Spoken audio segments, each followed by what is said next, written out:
This is Gospel Moment with David.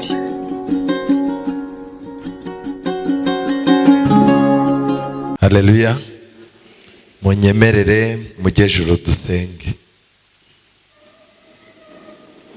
Witeka Mana nziza, izina ryawe rihabwe icyubahiro.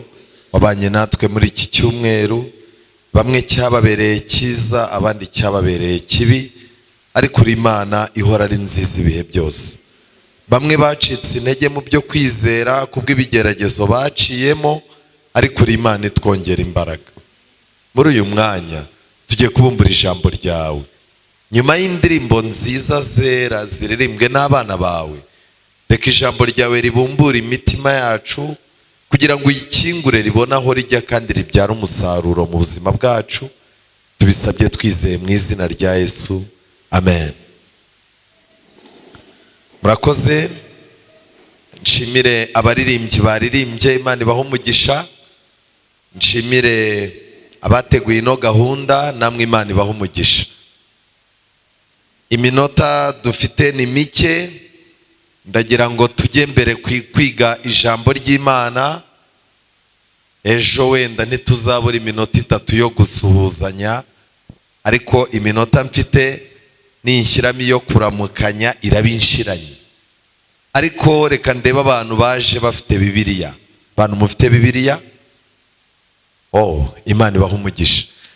Reka mbasabe tujyane muri Bibiliya zanyu, mwinjire mu gitabo cyo Kuva. Igitabo cyitwa Kuva, turareba igice cya 32. Tugiye kwigana icyigisho gifite insanganyamatsiko ivuga ngo ubwigenge bupfuye. Ubwigenge bugize gute? Bupfuye. Iyo umuntu avuze ubwigenge aba ashaka kuvuga iki? Bamwe baravuze ngo ni ukwishyira ukizana. Bivuze ngo ni ukugendera igihe ushakiye ukagarukira icyo ugize gute? Mu matwi y'abantu b'iki gihe. Ndetse ubwigenge abantu benshi bazi ko ari ukuvuga ibyo ushaka kuvuga byose, niyo byaba ari ibisenya ukabirekura. Mu bihugu bimwe na bimwe bijya bivuga ngo bifite ubwigenge, babishimira yuko umuntu ashobora gukuramo urukweto ngo akarutera nk'umuyobozi w'igihugu. Ariko ubwo ni ubwigenge bugize gute? Bupfuye. Mu buzima bwa gisore, iyo umuntu yifitiye uko abaho nta muntu ubyinjiramo, ukaba ufite akazu kawe ubamo nta muntu ukakugengaho, ukakinjizamo uwo ushaka igihe ushakira, ukakariramo ibyo ushaka, ako kazu bahita bagashakira izina bakakita ghetto, abandi bakita biterwa n'icyuricyo. Abantu benshi usanga batanejejwe no kuba iwabo, bishimira utwo tuzu tw'icyumba, utwo tuzu tudafite umudendezo, tudafite umutekano w'umutimanama. Ariko abantu bakunda utwo tuzu kubera ikintu cyitwa ubwigenge. Ariko iyo urebye neza usanga atari ubwigenge nyabwo, ni ubwigenge bupfuye. Abantu benshi ntago bajya bishimira kuba mu matorero afite gahunda. Baba bashaka kuba mu matorero ajagaraye, ugasanga umuntu arajagaraye, ari mu itorero rijagaraye, rirasenga rijagaraye, nawe araririmbira ajagaraye, n'imisatsi ye igize gute? Ijagaraye. Ibintu bijagaraye ubu bigezweho. Kenshi na kenshi iyo muganire n'umuntu arakubwira ati iri torero ryacu icyo ndikundira, ntago bajya mu bintu bya kure, ntago bigora. Abantu benshi barimo barahitamo amadini basengeramo abemerera umudendezo, abemerera kugira ubwigenge, ariko bugize gute? Bupfuye. Ariko umunsi umwe Imana yahamagaye Mose ngo imuhe amategeko, imubwira yuko ari buzamuke akazamukana na Aroni, ariko Aroni yagombaga gusigara. Abantu benshi bibajije impamvu Aroni atazamutse, Imana itegeka Mose kuzamuka umusozi, imusaba kuzamukana na Yosuwa. Aroni yagombaga gusigara aho Mose atari, akaziba icyuho, kuko mu buzima busanzwe hari abantu bajya baprofita umuyobozi runaka adahari, bagakora ibintu bajyaga batinya gukora uwo muyobozi agize gute ahari. Mose azamutse umusozi, Aroni asigaye mu baturage. Ikintu cyabaye ni kimwe, abantu bapushinze Aroni cyane, baramubwira bati dore niwe twasigaranye, Imana yadukuye mu Egiputa ntabwo turimo kuyibona, na Mose wa wundi wadukuye mu Egiputa nitumubona. Ndagira ngo mbabwire ngo ikintu cya mbere cyababaje Imana ni ukwitiranya Imana na Mose. Uwiteka wadukuye mu Egiputa hamwe na Mose ntago tubabona. Ni ikosa rikomeye kuba Imana ibyo yagukoreye ubyitirira abantu. Abisiraheli bapushinze Aroni, Aroni abonye barimo kumusaba kubaremera ikigirwamana, Aroni arabanza bereka yuko nta maherena afite. Ikigirwamana bakeneye kigomba gukorwa mu izahabu, kandi izahabu ntazo afite. Abantu baramubwira bati hoye, twebwe twifitiye amaherena, twifitiye impeta zo ku matwi no ku mazuru, nta kibazo twebwe dufite, wowe ahubwo tangiza fundraising tubitange. Biratangaje ko amaherena, imikufi cyangwa se amasheneti yagombaga kuvamo ikigirwamana, babihagurukanye mu Egiputa barabyitwaza. Nshuti zanjye, nagira ngo mbabwire ngo ikigirwamana bagikoze nticyabuze ugutwi cyangwa izuru. Dushobora guhaguruka, Satani akaduhagurutsa akatwemerera kuza mu bintu by'Imana, ariko buri wese muri twe Satani afite ikintu yaguhaye kizatuma Imana itagaciro mu nkambi yayo. Ushobora guhaguruka ukaza mu byo gusenga, ariko ukaba ufite umunwa uzasenya korari. Ushobora guhaguruka ukaza gusenga, ariko ukaba ufite amarangamutima azasenya urugo rwa pastor. Wowe uhaguruka mu Egiputa wahagurukanye iki? Kizakora ryari? Abisiraheli ikigirwamana kimaze gukorwa, Mose ntago yari ahari. Abisiraheli barabyina, barirekura. Imana ibwira Mose ngo subirayo, kuko babantu wakuye mu Egiputa bataye kontrole, bavuye mu byo bizeraga, bamaze gutwarwa n'umwuka utwara ab'isi. Subirayo ujye kubireba. Umurongo wa 15 w'igice cya 32, Mose arahindukira amanuka uwo musozi afashe mu maboko bya bisate byombi biriho ibihamya. Ariko Mose ajya impaka na Yosuwa.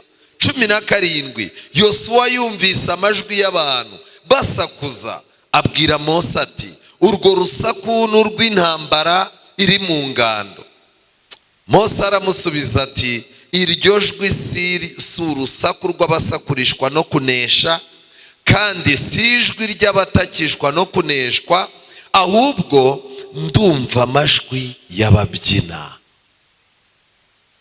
Uku kubyina bari baragukopeye muri Egiputa, nk'uko bari bazanye amaherena no kubyina babyiniraga ikigirwamana babonye mu Egiputa, kandi babyinaga imbyino bari baraboneye muri Egiputa.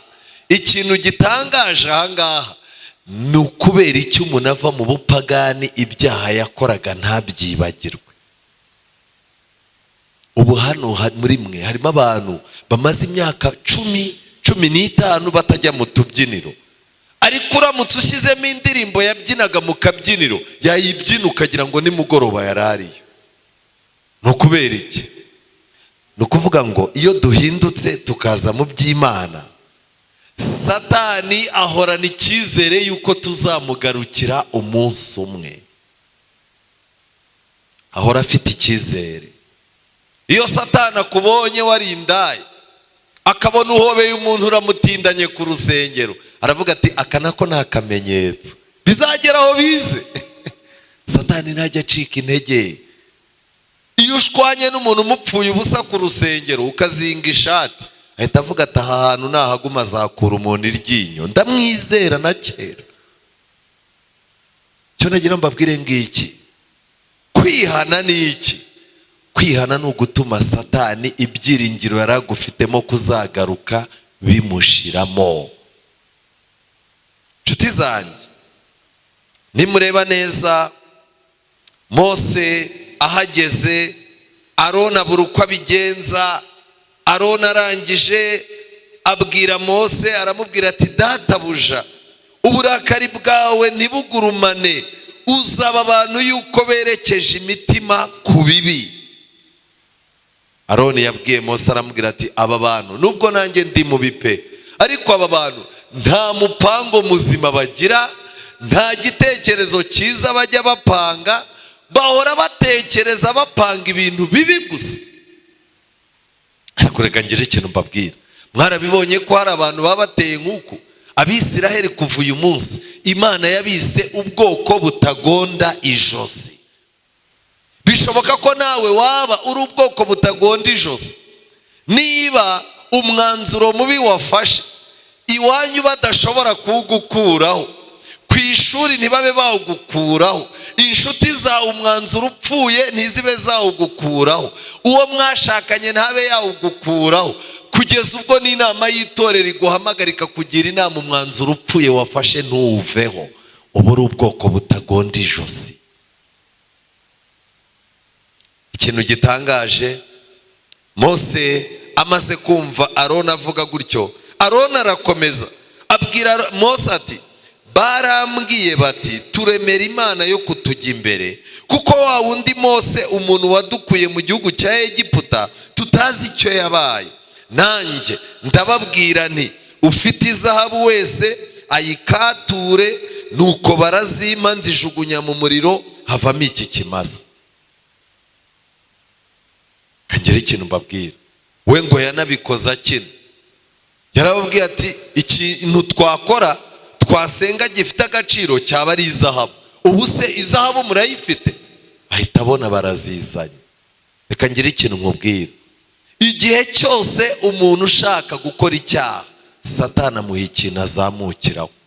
Mose yakomeje kumva ibyo Aroni arimo kuvuga. Aroni arimo arashyigikira intege nke z'abizera. Aroni arimo arahunga ububi bwe yerekana ko abizera ari bo babi. Mose aramureba amukuraho amaso. Nasomye mu gitabo abakurambere n'abahanuzi yuko mbere gato yuko Yesu aza, mu nzu y'Imana hazaba hayoboye abagabo bameze nka Aroni. Icyo gitabo cyaravuze ngo bazaba ari ba nyamugirya n'ino, abayobozi b'itorero badashaka kwiteranya n'abizera, batinya gufata umwanzuro ngo induru zitavuga, bemera gukora ikintu kibi bakizi ariko kugira ngo batange care. Nibo bazaba bayoboye mu nzu y'Imana. Ikintu gitangaje, Mose yarebye Aroni mu maso abona Aroni yarangiye, ariko agerageza gucisha mu maso mu bizera, mu bantu bari mu nkambi. Mose abarebye yabonye hari ikintu cyabaye mu maso habo. Arangije umurongo wa 25 niwo nshaka. Mose abona ko abantu babaye iki? Ibyigenge. Yarabirebye. Umunsi umwe umuntu yabaye ikigenge atakaza ikintu mu maso watamenya. Reka ngire ikintu mbabwira, umunsi wose umuntu yanze kumvira ijwi ry'Imana mu mutima atakaza ikintu. Umunsi umuntu yanze kumvira umutima nama, haba hari ikintu gitakaye. Umunsi umuntu atinyuka, yararewe mu rugo rusenga, agatinyuka agafata icupa ry'inzoga akarinywa, wireba mu ndorerwamo ukabona nta cyahindutse. Ariko umuntu ukureba arakureba akabona hari icyahindutse. Umunsi umuntu yasambanye, ushobora kwireba mu ndorerwamo akabona nta kintu cyahindutse. ariko ku muntu ufite Imana arakureba akabona ko hari icyahindutse. Umunsi umuntu yatinyutse akicarana n'ibirara n'indaya n'abasinzi, Bibiliya iravuga ngo ntukicare mu iteraniro ry'abasinzi n'abanyanda nini n'abarya ibinyama. Hari iteraniro wicaramo ukumva nta kintu wabaye, ariko wataha ukumva hari ikintu watakaje gikomeye. Umwuka wo kwigenga ni umwuka mubi. Umwuka wo kudashaka kugengwa n'Imana ni umwuka utuma dutakaza ibintu. Ariko umuntu ntabwo yakureba ngo amenye ko wowe, ntabwo wakwireba ngo umenye ko icyo kintu wagitakaje. Mose abona ko abantu babaye ibyigenge, kuko Aroni yagize gute? Yabakundiye ko bigenga bagahinduka ibitwenge ku banzi babo. Uburyo Imana iyobora, ntabwo Imana yemerera umuntu ukiyoborwa n'umubiri kugira ubwigenge. Niyo mpamvu Bibiliya ivuga ngo ntimuri abanyu ngo mugire gute? Mwigenge. Niba ubizi yuko ureba ugacumura, ni gute utunga filime, ugatunga indirimbo, ugatunga porunogarafi muri mashine yawe? Niba ubizi yuko iyo uvuze uvuga nabi, ni gute wumva inkuru z'abandi ukazishyiramo umunyu? Ntimuri abanyu ngo mugire gute? Mwigenge. Mbere gato yuko Yesu agaruka, abantu bigenga ubwabo, bikorera ku giti cyabo mu by'umwuka, bazahura n'akaga. Ariko abantu bakorera Imana, bamaze kwiyegurira Imana akaba ari ibagenga, abo ngabo bazaba bagendana n'Umwana w'Intama aho ajya hose. Nshuti zanjye, kubera iki Imana yabwiye Mose ko Abisirayeli batannye? Ese ubwigenge Abisirayeli barigize bwari ubuhe? Icyambere, Abisirayeli bari basanzwe bajya ku ihema ry'ibonaniro batinya mu mutima, bajyaga batinya gukora ibyaha. Kandi iyo Umwisirayeli yakoraga icyaha, yagiraga ubwoba, akajya ku buturo bwera, akajyana itungo, akajya gusaba Imana imbabazi. Uwo munsi Mose yaraje asanga bakoze ibyaha, ariko bari fiyere ku byaha bakoze. Wari wabona umuntu wakoze amafuti wamwegera agakora mu mufuko akakubwira ngo use naciye nk'amabere, use ninjye wa mbere wumvise? N'ibitari umuntu yabikora kandi ntagire icyaha. Mose yasanze bakoze ibyaha, ariko umutima ubashinja icyaha no kumva batandukanye n'Imana, umutima ubarya washize. Bishoboka ko nawe nta mutima ukurya ukigira. Ibi bintu byababaje Imana cyane. Amagambo nasomye mu bakurambere n'abahanuzi aravuga ngo, ni icyigisho cya 28, haravuga ngo umutima Aroni yari afite wo kwemera ibyo abwiwe, ndetse n'icyifuzo cye cyo kunezeza abantu, byari byarahumye amaso ye, ntiyabona uburemere bw'icyaha yemereraga abantu gukora. Defo ebyiri zikomeye zizatuma ubuzima bwawe butakara, ukaba mu isi warapfuye uhagaze, ni defo ebyiri. Iki kintu cyatumye Aroni Imana yemera yuko anapfa, kandi mu by'ukuri Mose yagombaga kuzapfa, Aroni akamusimbura. Ariko izi defo ebyiri zatumye Imana yemera ko Yosuwa ari uzageza Abisirayeli Kanani. Kuko umuntu ufite izi defo zombi ahora agwa mu byaha atanashakaga kubigwamo. Ibyo byaha ni ibihe? Icyambere, kwemera ibyo ubwiwe byose. Icya kabiri, kugira muri wowe icyifuzo cyo kunezeza abantu. Ni defo ebyiri mbi. Umuntu ukunda utuntu twose abwiwe, rwose uyu muntu ibinambwiye reka mbite mbishyira mu bikorwa. Umuntu wese yakubwira ukazunguza umutwe, umuntu wese yakubwira ukazunguza umutwe, uba ufite ikibazo. Icya kabiri, umuntu wese ukorera ibintu kunezeza abantu, byanga byakunda agwa mu mitego. Iyo ushaka gutegura ubukwe ngo unezeze abantu, ufata ideni rya banki, bakazamanuka ifoto yawe kuri banki y'ukuri bihemu. Iyo ushaka kunezeza abantu, abanyeshuri murabizi, ku ishuri muri segonderi hari umunyeshuri twiganaga yakundaga kunezeza abantu, ariko yigiraga ikigoryi kandi ukabona nicyo. Ntabwo mfite amakuru niba ubugoryi butaramugumanye, kuko hari igihe wikora ibintu bikazashiduka bigukwamiyemo. Ariko icyo nashaka kubabwira ngiki, umuntu ushaka kunezeza abantu, nigeze guhura n'umuntu ndamazani ko wambaye imyenda ubona itagendanye n'abantu b'Imana, ariko abantu barambwiye ngo irambera. Abantu barambwiye Aroni ibi bintu bibiri byamugushije mu mutego, kandi natwe bizatugusha mu mutego. Nushaka kunezeza abantu kurusha uko unezeza Imana, nushaka kumva ibyo ubwiwe byose, kizaba ari ikimenyetso cy'uko utitekerereza. Ubwigenge aba bantu bari bagize bwatumye bagwa mu mafuti. Ikindi kintu gikomeye, Mose Imana yaramubwiye ngo hamagara abantu baze bakwegere.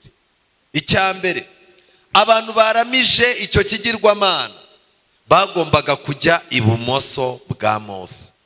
Icya kabiri, abantu batigeze baramya icyo gishushanyo bagombaga kujya iburyo. Reka ngire ikintu mbabwira, abantu barimo kuramya ikigirwamana bari bazi ko nta muntu n'umwe wasigaye utakiramije. Hari harimo n'abantu b'injiji bavuga ngo ubwo Aroni ahari ibi bintu birejejwe. Ubu hari ahantu uzajya, ujye mu kabyiniro cyangwa ujye mu birori by'abapagani, uhasanga umuntu w'umuririmbyi cyangwa umubwiriza nawe ari mu nguni akata umuziki. Uhita uvuga uti nkurikije uko awukata kandi azi Bibiliya, buriya bigize gute? Biremewe. Hari abantu baramije ikigirwamana kubera ko basanze Aroni ari urimo kuyobora iki gahunda. Kandi ukurikije abantu bari bahari wumvaga nta muntu wasigaye utakiramije. Ariko Imana yasigaranye umuryango wa Lewi.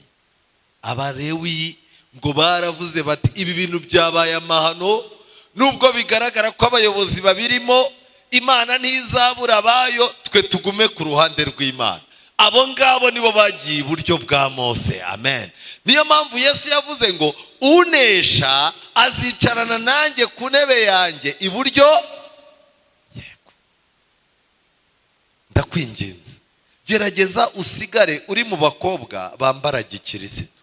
Gerageza ube mu bakobwa bagikunda Imana, bamaze kugengwa n'Imana ubuzima bwabo. Gerageza ube umuhungu, nubwo hano hanze bakwita inka bakakwita injiji, gerageza ube mu bantu Imana isigaranye mu kuboko kw'iburyo, bazicarana nayo iburyo bwa Data. Ayo matsinda yari abiri. Itsinda ry'ibumoso bari abantu baramije ikigirwamana ariko bakakiramya kubera amarangamutima no gutwarwa n'abantu babonye, bagatwarwa n'ibyo bizungera n'ibirori byari bishyushye. Ariko bamara gukora icyo cyaha bakavuga bati twakoze amahano pe, twakoze amahano ndetse ntibinadukwiriye kwegera aho Imana iri. Abo ngabo baremeye baza ibumoso. Ikintu gitangaje rero, hasigaye itsinda rya gatatu, basigara bahagaze hariya baravuga bati ariko uyu azaza ahora tuyoboresha mu kigare adukanga ntabwo tuza, ari iburyo ntituhajya n'ibumoso ntitugira gute. Bibiliya ivuga ko abo ngabo bahise bapfa. Ndabasabye mwitonde.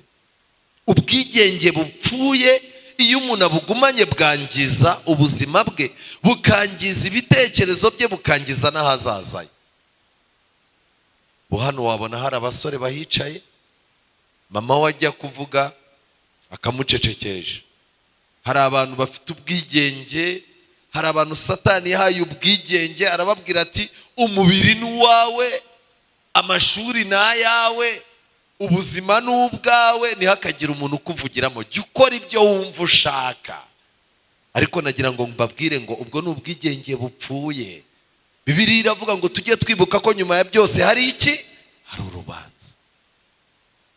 Ngiye kubabwira ibintu bigomba gutuma tutaba ibyigenge. Icya mbere, abantu b'ibyigenge bahura n'ibibazo. Niyo mpamvu dukwiye kwemera kugengwa na Yesu. Nta bwigenge ngishaka. Kubera iki? Ubwigenge Adamu yari afite yabukoresheje nabi, buratakara, yisanga ari umuretwa. Natwe twavukiye muri ubwo buretwa. Uyu munsi rero ubwigenge Satani adushuka ngo dufite ni ubwigenge bwo kurya ibyo ushaka byose, kunywa ibyo ushaka byose, kujya aho ushaka hose, gusenga uburyo ushaka bwose, gusenga ibyo ushaka byose, kwitwara uko ushatse kose, kubaho mu buzima ushaka bwose. Ibyo ni byo Satani yita ubwigenge. Ariko twebwe abantu b'Imana turi abantu Imana yagize gute? Yaronse. Ntabwo turya ibibonetse byose, ntitujya ahantu habonetse hose, ntabwo twambara ibibonetse byose, ntabwo dukundana n'ababonetse bose, ntabwo twakira inama ibonetse yose, ntidusenga mu buryo bubonetse bwose, nta nubwo twizera ibibonetse byose. Turi abantu badasanzwe. Turi abantu batera intambwe ijuru rikishima kuko ridufitemo umugambi. Kubera iki abantu b'ibyigenge ijuru ritabakeneye? Icya mbere, murebe muri Bibiliya zanyu Imigani 14. Imigani y'igice cya 14, Bibiliya iravuga ngo iki? Hari ibintu byinshi ariko turakoresha umwanya wacu neza. 14 umurongo wa 16, Imigani. Umunyabwenge atinya ibibi ndetse akabihunga, ariko umupfapfa agenda ari ikigenge akagira umutima udatinya. Niki kizakubwira yuko ufite ubwigenge bupfuye?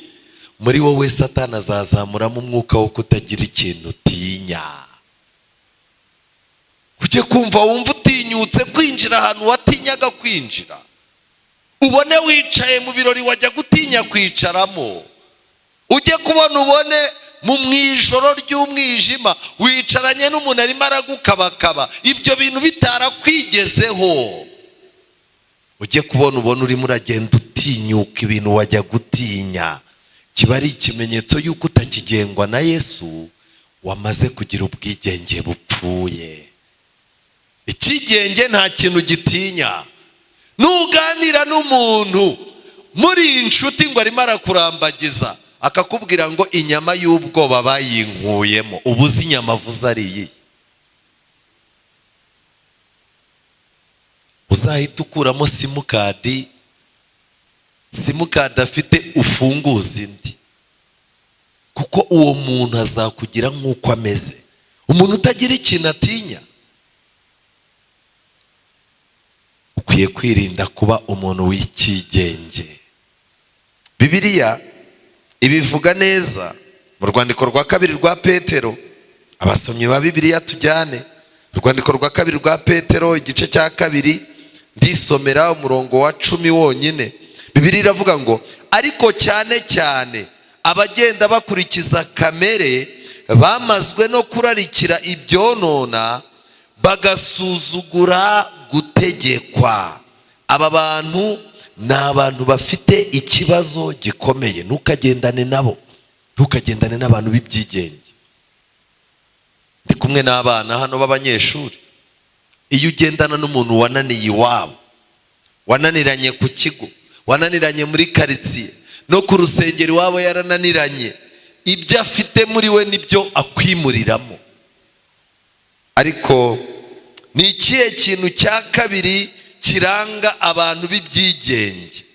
Buriya nimushake muze kuguma mu mubwiriza. Ikindi kintu kiranga abantu b'ibyigenge cya kabiri, nimureba neza Imigani 29 umurongo wa 18. 29 umurongo wa 18. Bibiliya iravuga ngo aho guhishurirwa kutari abigenge, ariko ukomeza amategeko abahirwa. Amen. Nta muntu w'ikigenge ujya uhishurirwa. Buriya umuntu wemera kugengwa n'Imana, akagengwa n'umwuka wera, akagengwa n'ijambo ry'Imana, yaza mu nzu y'Imana akagengwa n'ubuyobozi Imana yashyizemo, yataha iwabo akagengwa na se na nyina mu gihe akibafite, yaba ari umugore yagera iwe akagengwa n'umugabo we nk'uko Bibiliya ibivuga. Haba hari imitego uyu muntu asimbuka.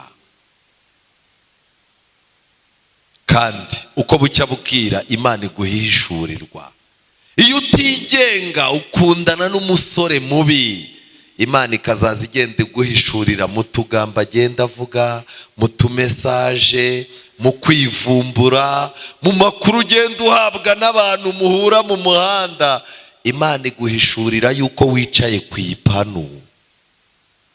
Hari abakobwa baba bicaye mu modoka nziza, arimo kugenda ijuru ryo ribara ko wicaye ku ipanu. Wowe wicaye mu modoka ngo ubuzima burimo buragenda. Icyo nshaka kubabwira ni iki: Imana ihishurira umuntu, ikamwereka imbere, ikamwereka imitego ihateze, ikamwereka aho yarobera bigakunda, ikamubwira iti wirobera ibumoso, jugunya urushundura iburyo. Imana iha umuntu ihishurirwa, ikakwereka abantu mugendana ko ntacyo bazapfa bakugejejeho, ikakwereka amahitamo y'ibyo wajyamo byazagutunga bikagira icyo bikumarira. Kuva uyu munsi ndabakangurira gushaka uburyo mwagengwa n'Imana. Iyo umuntu agengwa n'Imana, ibye byose Imana ibyinjiramo. Kandi iyo wamaze kugengwa n'Imana, ugeraho ibyo upanga hakaba n'ibyo Imana yica kugira ngo utazabura ku byo yakugeneye. Ni bande muri mwe bajya bemera yuko hari ibintu byabo bicaye hano bavuga bati hari ibintu byanjye Imana yishe, ariko uyu munsi ndabishima kuko Imana yabyishe ifite ibyiza integurira? Ntabaharira? Amen. Iki rero nicyo twita Imana. Hari ibintu nagiye mfukama ndasengera, nsaba Imana, ndangije ndanayibwira nti ibi bintu nibidakunda ntabwo uzabura Imana. Nshiduka bidakunze. Imana iracyari Imana, ntabwo ari Imana. Nyuma yaho maze kureba iby'Imana integurira, mpita mbwira Imana ngo ujye ubigenza gutya. Ubu rero ibintu iyo bipfuye ntabwo ngishyuha mu mutwe, kuko hari igihe bipfa bikazazuka byabaye byiza kurushaho. None we ngo baguteye indobo, hari n'igihe uzargitanga. Umuntu ngo ntakiza gusenga, korari yayivuyemo, ukamuhamagara ngo amaze iminsi 3 ngo yikingiranye, abantu bakaguhamagara baturiya mukobwa musengana mu muganirize, hari umuhungu wamubenze none ashobora no kwiyahura. Upfa iki? Reka abasore barahari. Abasore barahari. Abasore b'abagabo barahari, abasore b'imbwa barahari. Abasore barabuze. Oya, mujye mwemera, niba mutigenga mujye mwemera Imana ibahihishurirwa. Icya gatatu kiranga umuntu w'ikigenge, Yeremiya igice cya 2.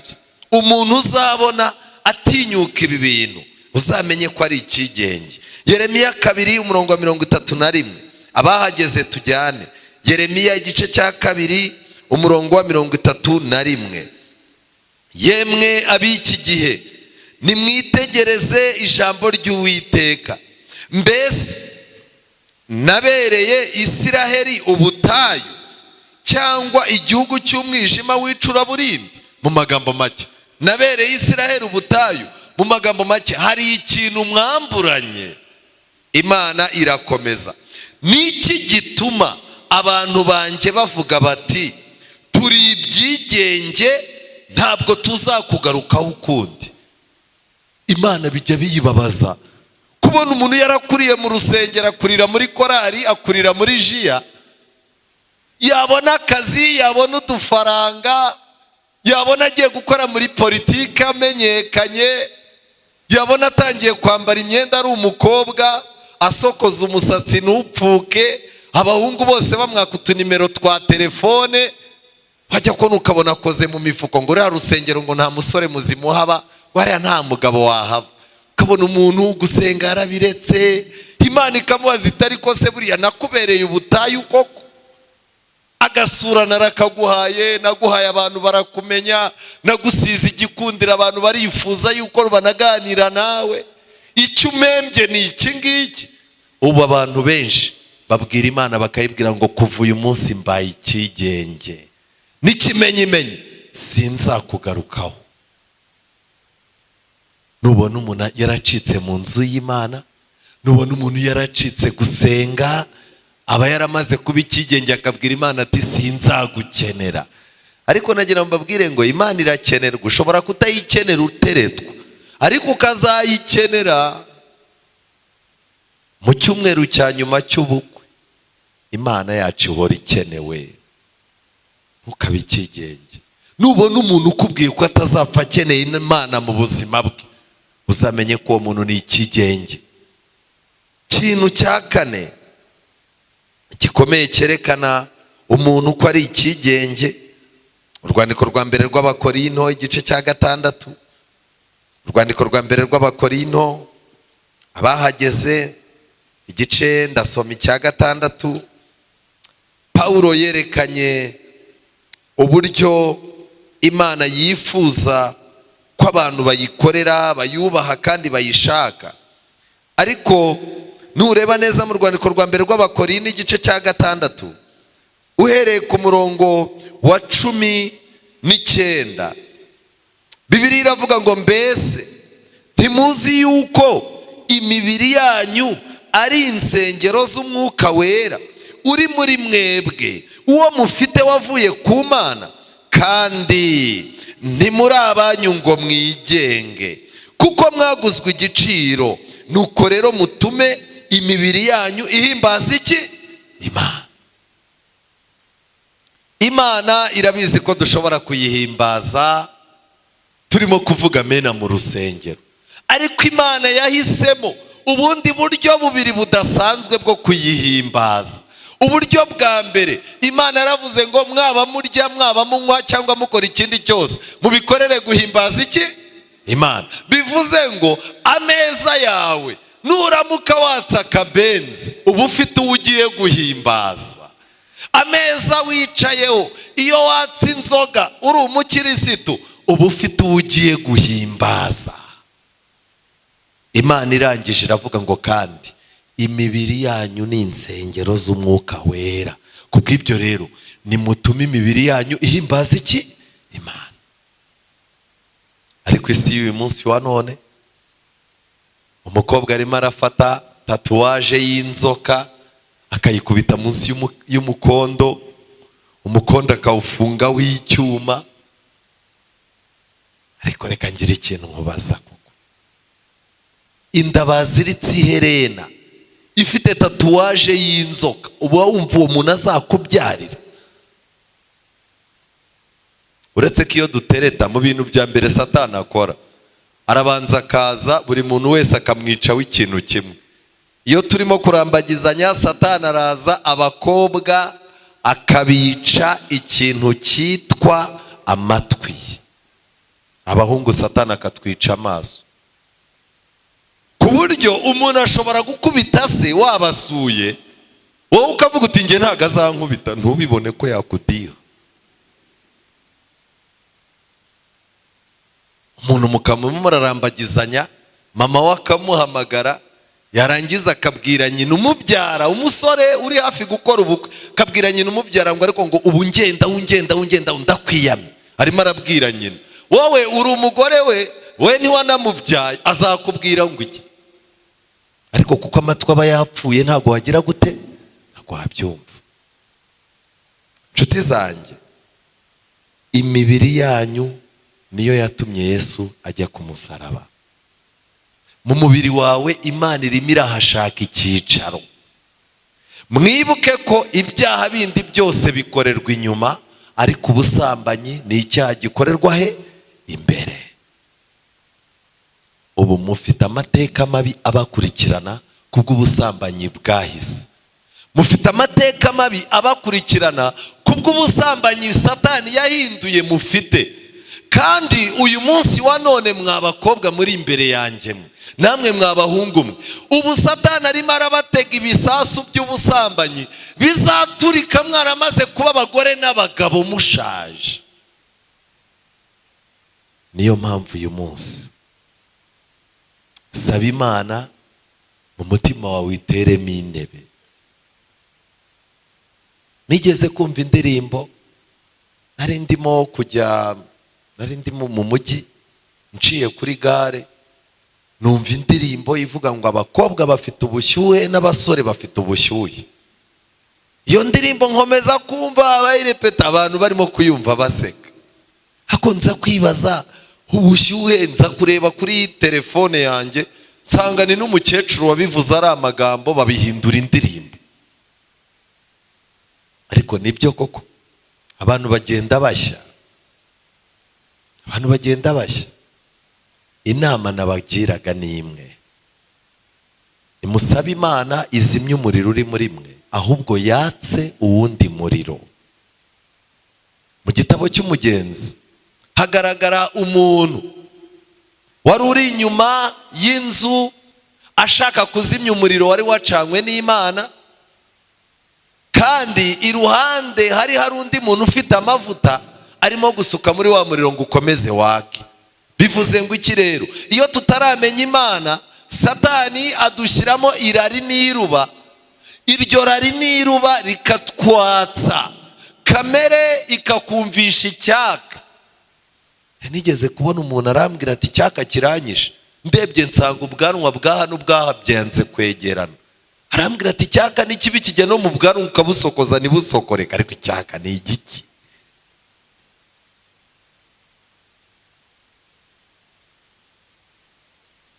Umuriro w'ubuvumbyi, umuriro w'ubusambanyi, umuriro w'uburakari, umuriro wo gushaka kugaragara, umuriro wo kurwana n'iterambere kandi utari ku rwego rwaryo. Uwo ni umuriro Satani yacanye mu bantu. Acana mu bantu umuriro wo kutanyurwa, ari utuma abantu bitukuza, ugasanga umuntu yahiye, hasi ni umukara, hejuru yabaye umuzungu w'umushinwa.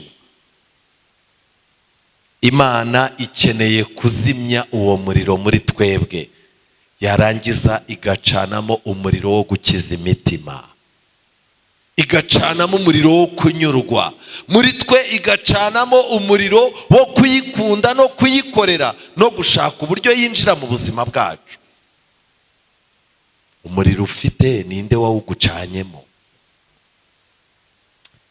Nshuti zanjye, nagira ngo mbabwire ikindi kintu gikomeye cyankanze. Nureba muri Bibiliya mu rwandiko rwa kabiri rwa Timoteyo, igice cya 3 umurongo wa 4. Urwandiko rwa kabiri rwa Timoteyo, abasomyi ba Bibiliya mwese murahazi.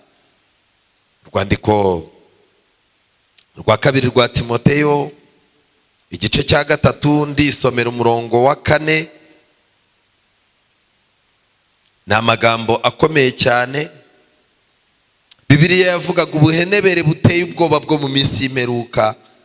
Bibiliya ku murongo wa 4 igaragaza ko abantu bazaba bagambana, ariko Bibiliya iravuga ngo abantu bazaba ari ibyigenge, abantu bikakaza, bakunda ibibanezeza aho gukunda iki? Imana. Kuba ibyigenge.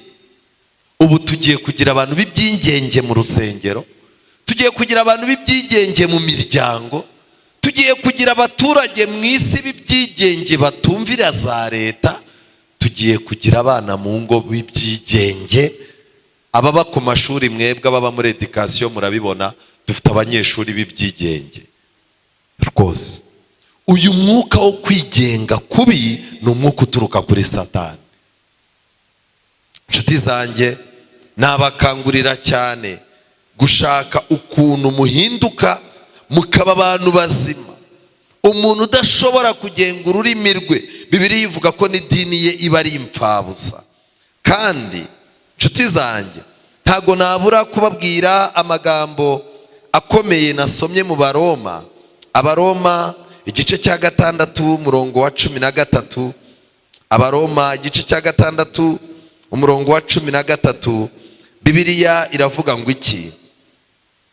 Kandi umurongo wa 12, noneho ntimukimike ibyaha mu mibiri yanyu izapfa, ngo mwumvire ibyo irarikira. Ntimukajye mwumvira umubiri, ngo mwumvire icyo umubiri urarikira.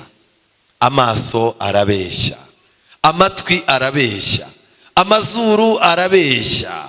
Ndagira mbabwire inshuti zanjye, umunwa urabeshya, umubiri urashukana. Bibiliya iravuga ngo ubuto n'ubwiza ni ubusa. Ubuto n'ubwiza nabyo biganiriza umuntu bikamushuka. Hari igihe umuntu yambara igitenge cya mama we, warangiza ukajya mu ndorerwamo ugahindukira ugahita uvuga uti nanjye navamo umugore. Ariko kuba umugore ntabwo ari ukwambara igitenge cya mama wawe. Kuba umugore ni mu bitekerezo. Umubiri urashukana.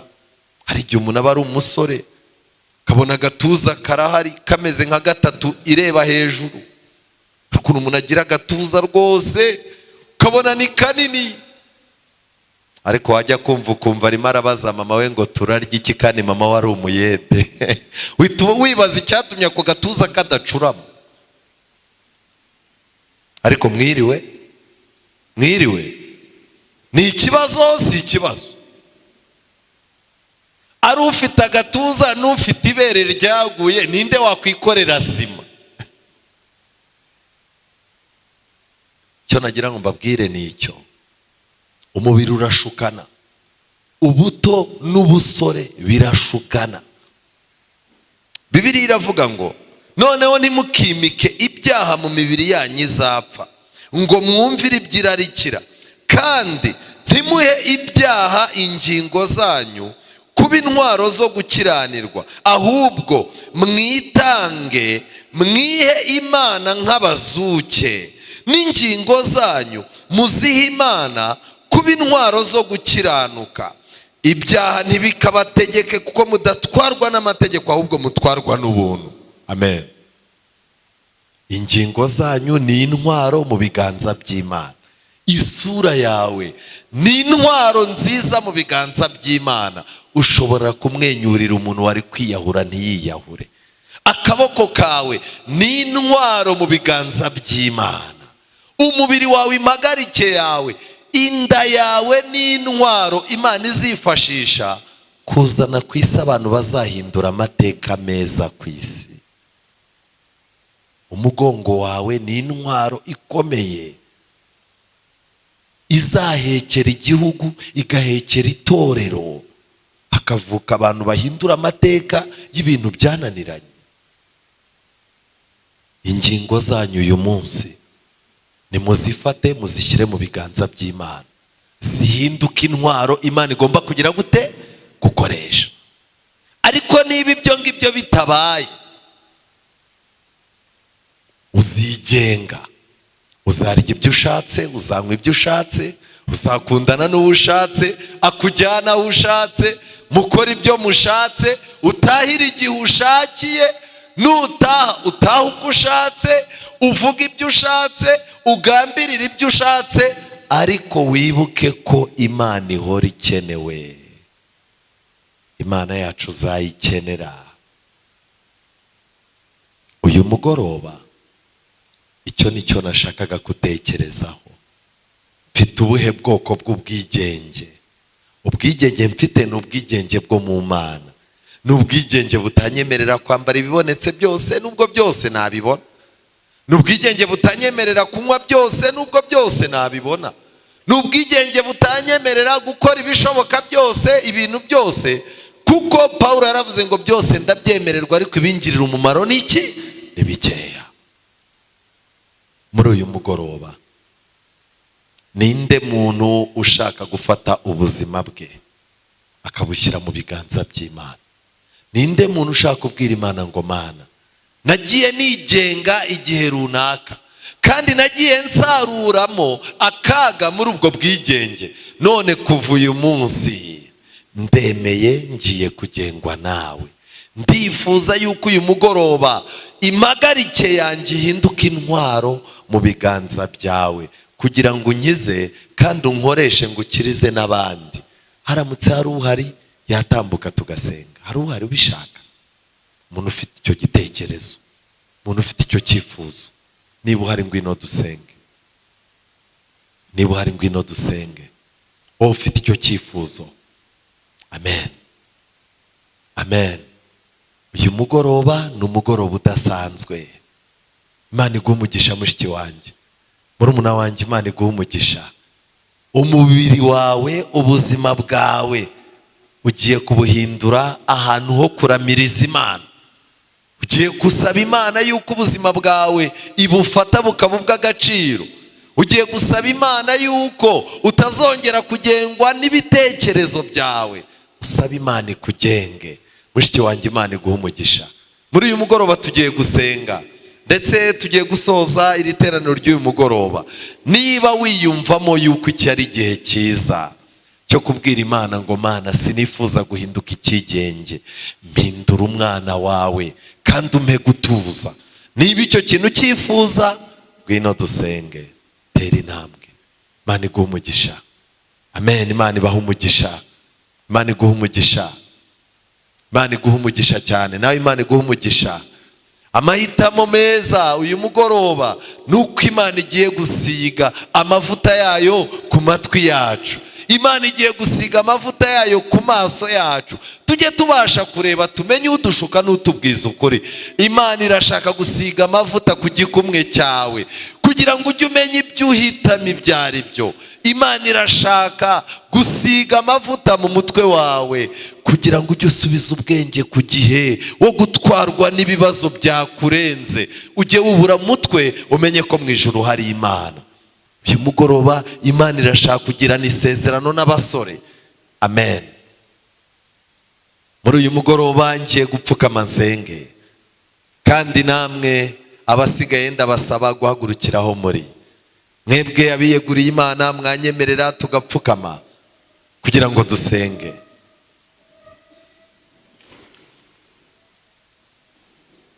Uwiteka Mana nziza, izina ryawe rihabwa icyubahiro. Mu rukundo rwawe no mu bubasha bwawe waraturinze ntitwagwa mu byo twari twagiyemo. Twagiye tukwereka yuko nitwigenga aribwo tuzabaho neza, ariko ntacyo twagezeho. Ubwigenge bwacu turabujugunye, tuje mu kugengwa nawe. Ubwo tugiye kugengwa nawe turabizi neza uzatwambika, uzatugaburira, uzaduha inshuti nzima. Kandi Mwami Uwiteka, turabizi neza kubwo tugiye kugengwa nawe niwe uzadutegurira ubuzima bw'ahazaza. Uzahira ibiganza byacu, uzahira amaso yacu, kandi ubwo dupfukamye ngwino uhire n'aya mavi yacu dupfukamishije. Imibiri yacu ni intwaro zikomeye wakagombye kubyaza umusaruro, ariko Satani yaduciye inyuma. Imibiri yacu ayibikamo ibibi, ariko ngwino uzimye umuriro Satani yacanye muri twe kugira ngo watsemo umuriro wawe muzima. Reka imbaraga ya Mwuka Wera ibona aho ikorera muri twe, itwigisha uko twitwara. Pfukamanye n'abasore bakweguriye ubuzima bwabo, pfukamanye n'abasore bakweguriye ahazaza habo, pfukamanye n'abasore bakweguriye amahitamo yabo. Kandi kuva uyu munsi imitima yabo inyurwe nuko bavuye mu bwigenge binjiye mu bwigenge buzima bw'ijuru. Uduhe amahirwe yo kuzaramira mu murimo wawe, uduhe amahirwe yo kuzabonesha amaso ibihembo by'abakiranutsi. Kandi nk'uko Mose yageze mu ishyanga ry'Abisiraheli agasanga ubwigenge bupfuye bwabangije, niko natwe tumeze ubwo tubanye nawe. Ngwino wongere uduhe ishusho yawe, abatubona bahere ko bamenye ko turi abahungu n'abakobwa b'ijuru. Tubisabye twizeye mu izina rya Yesu. Amen.